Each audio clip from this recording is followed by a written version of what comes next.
పిల్లలు బోర్డు పైన చూడండి, మహాప్రాణాక్షర పదాలు ఇవ్వబడ్డాయి. నేను దానికి మరొక అర్థాన్ని చెప్తాను, మీరు గుర్తించాలి. సరేనా? ఓకే. చేపకి మరొక పేరు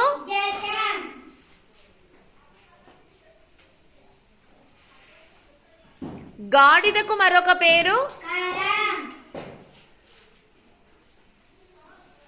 డమరుకు మరొక పేరు డబ్బుకి మరొక పేరు గొంతుని ఏమంటాము?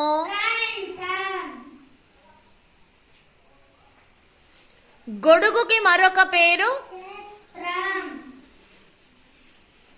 కుండని ఏమంటాము?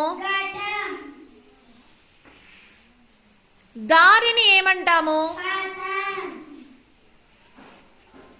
మరి మనం తినే పండు ఉంది కదా, ఆ పండుకి మరొక పేరేంటి? Very good.